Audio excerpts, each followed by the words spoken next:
오늘 블레셋과 이스라엘은 전투를 합니다. 어떤 전투를 하죠? 소위 풍요로운 곡창지대를 쟁탈하기 위한 전투. 우리가 가진 것을 다 빼앗겨 버릴 수도 있고, 우리로 하여금 하나님이 모든 것을 누리게 할 수도 있어요. 그러면서 이 사무엘서에서 두 가문에 계속되는 비교가 나옵니다.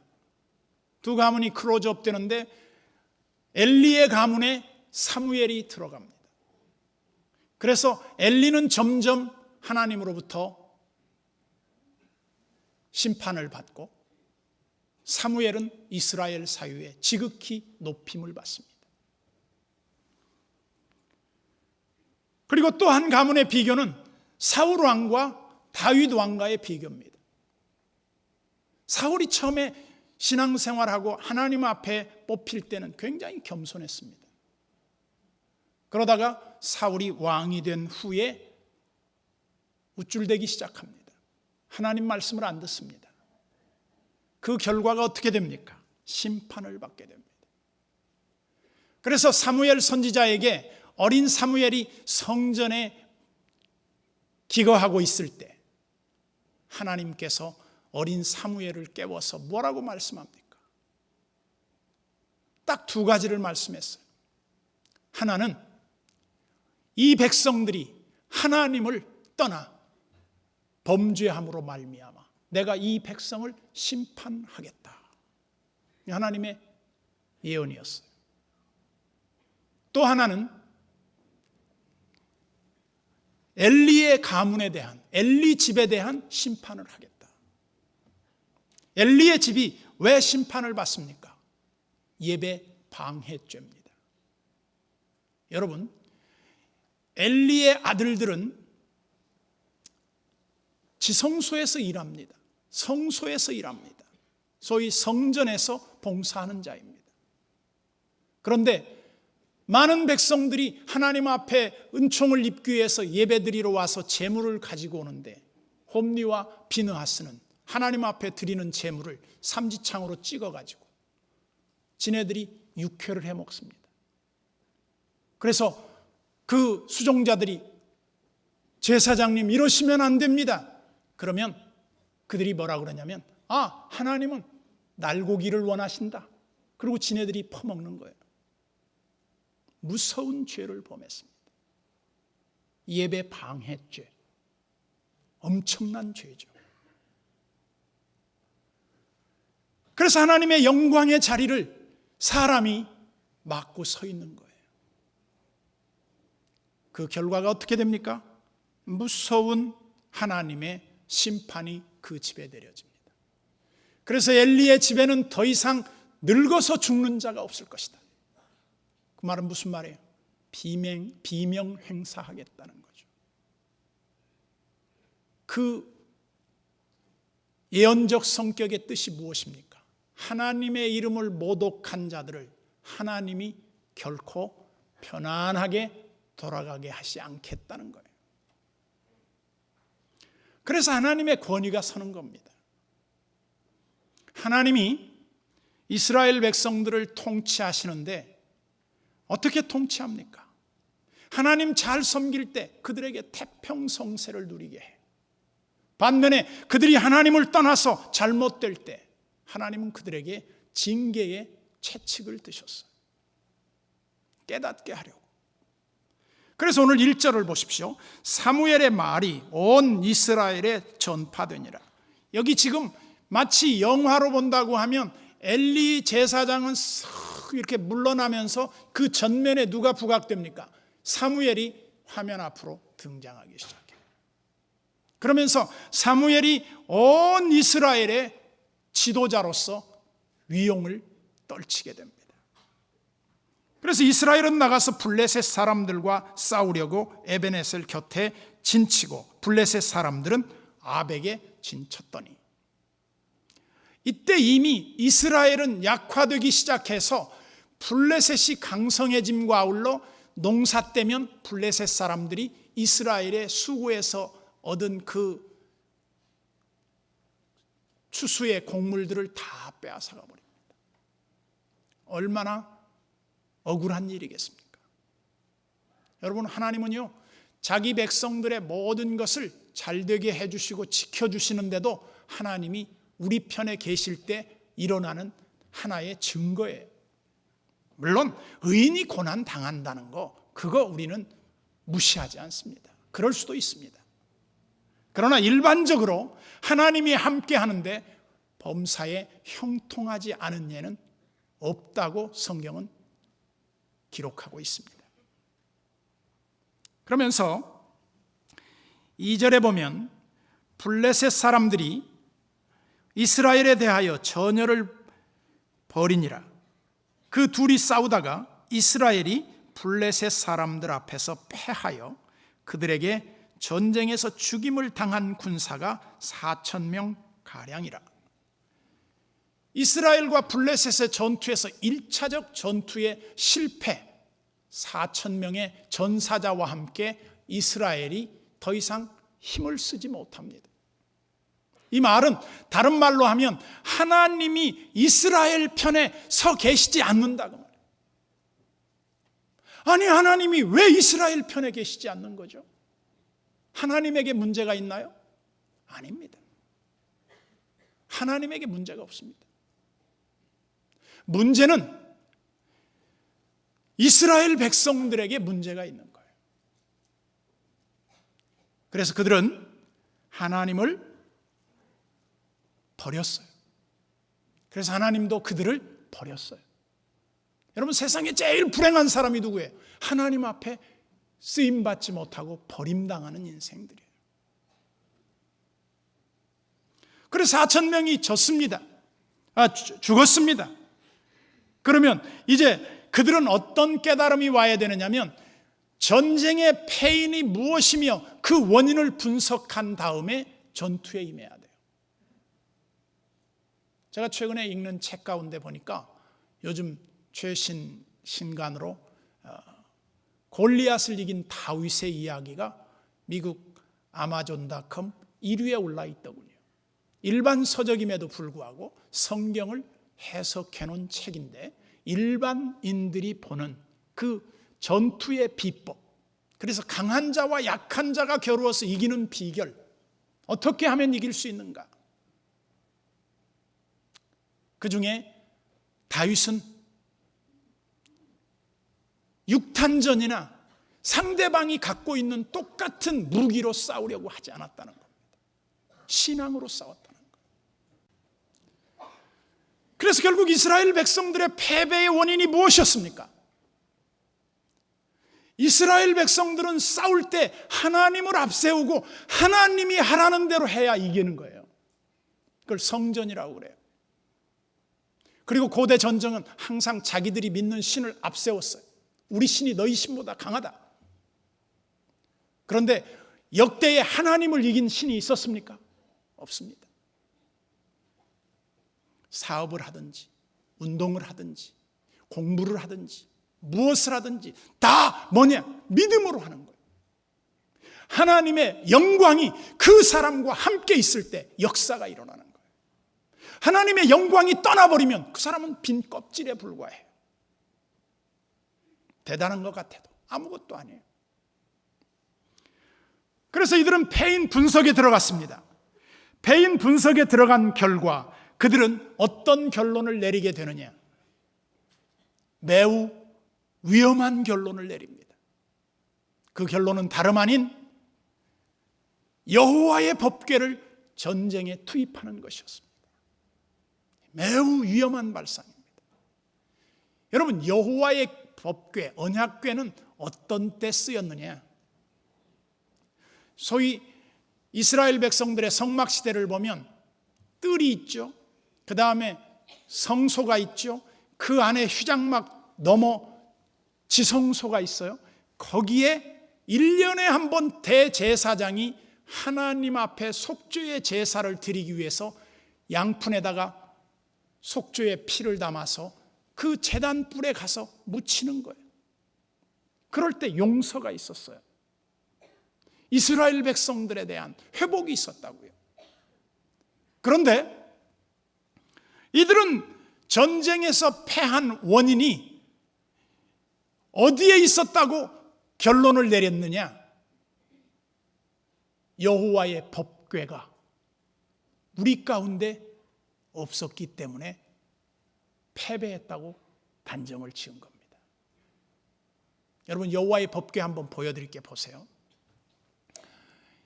여호와의 법궤가 지금 이 화면에 보입니다. 그런데 이 여호와의 법궤는 어떤 그 특징을 지녔느냐 하면 일반인들이 이거 보면 즉사를 합니다. 그리고 이 여호와의 법궤는 만지거나 접근을 하면 죽습니다. 그래서 이 여호와의 법궤는 반드시 그 꽤 있는 막대기를 반드시 어깨에 매도록 되어 있어요. 금으로 쌌습니다. 시띠나무로 만들어서 금으로 쌌어요. 그리고 이 법궤 안에는 3가지의 기념물이 들어있어요. 그것은 뭐냐? 이스라엘 백성을 광야에서 만나로 먹이셨던 만나 담은 항아리가 있었고요. 그리고 아론의 쌍난 지팡이, 하나님이 왜 12지파 중에 아론의 지팡이, 아론만 택했는가를 보여주는 산 증거로 그 마른 막대기에서 순이 나고 꽃이 피고 살구가 맺힙니다. 그리고 마지막 기념물은 뭐였느냐? 모세가 시내산에 40일을 금식한 후에 돌비를 10계명을 받았던 그 돌판이 거기에 들어있었습니다. 이것은 크기가 사방 1m 정도의 크기예요. 그리고 이것은 함부로 접근하면 안 되는 것이며 이거를 가까이에서 봤다가는 한마디로 급사를 하게 됐어요. 그래서 그들은 그 정보만 생각하면서 이 법궤가 블레셋 앞에 당도하는 순간 너희들은 다 죽었다 이거죠. 그런데 아무 일도 일어나지 않았습니다. 하나님이 무능해서입니까? 아닙니다. 이스라엘 백성들이 하나님의 법궤를 잘못 쓴 거예요. 법궤는 그런 용도로 쓰는 게 아닙니다. 여러분, 성경책을 차에다 넣고 다니는 분들 한동안 그랬다니까요. 부적처럼 여겼어요. 성경책이 있으면 사고가 안 난다. 천만의 말씀에 성경책이 있어도 사고 나요. 성경책을 베고 자면 꿈자리가 사납지 않다. 그건 성경에 없는 말이에요. 성경을 미신화하고 부적화하지 마세요. 여러분들이 막연히 생각하는 어떤 신앙 행위가 이렇게 할 것이라고 생각하는 것이 잘못 알고 있는 게 너무 많습니다.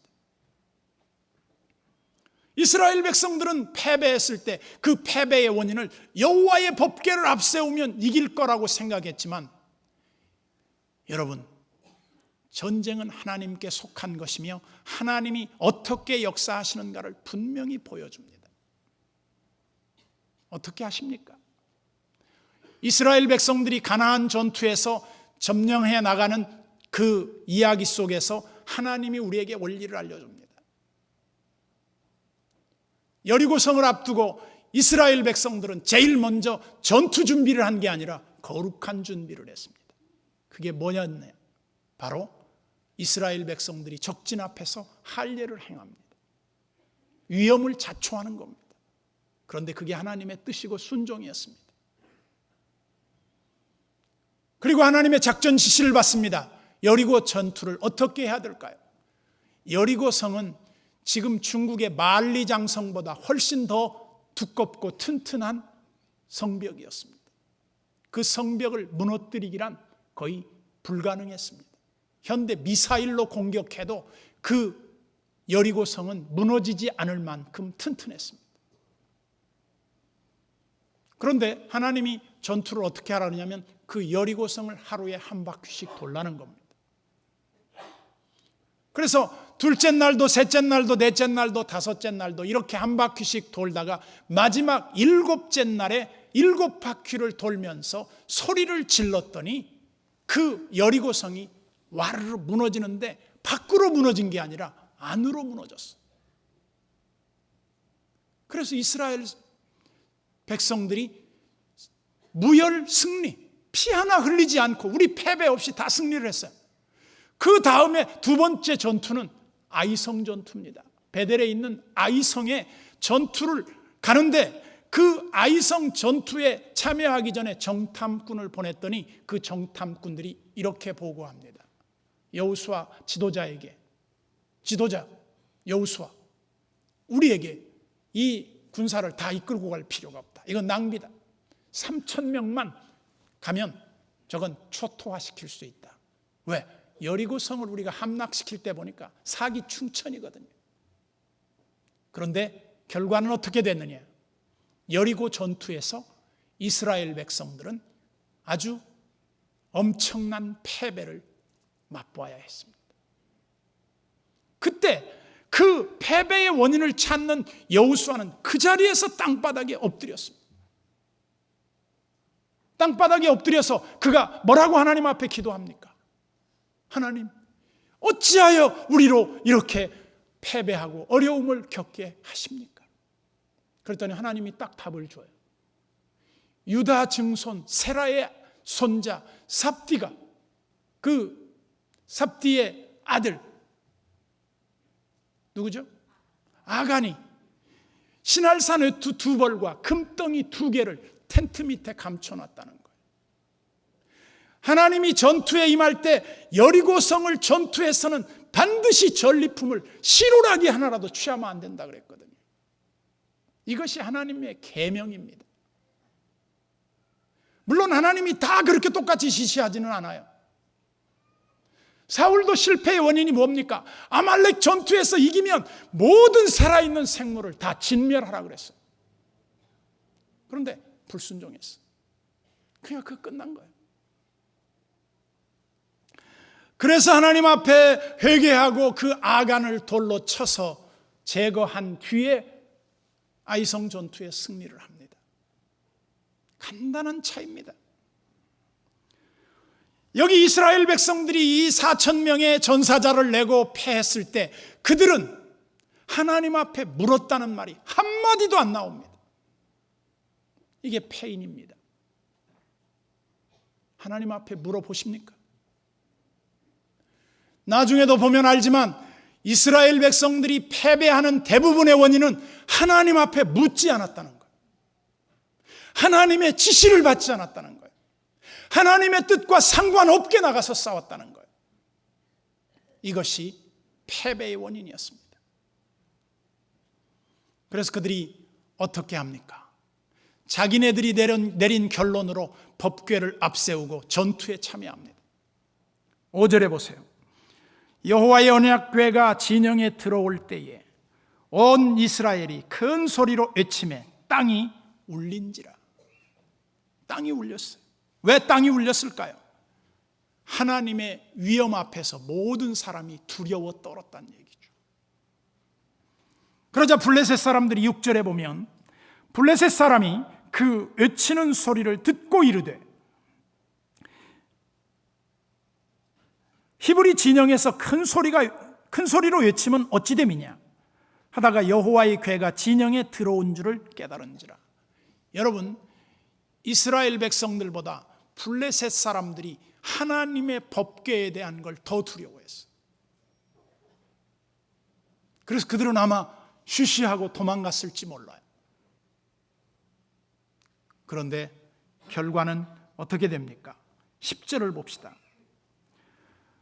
10절에 보면 블레셋 사람들이 쳤더니 이스라엘이 패하여 각기 장막으로 도망하였고 살육이 심히 커서 이스라엘 보병에 엎드러진 자가 3만 명이었으며, 여러분, 전사자가 4,000명에서 3만 4천 명으로 이제 증가합니다.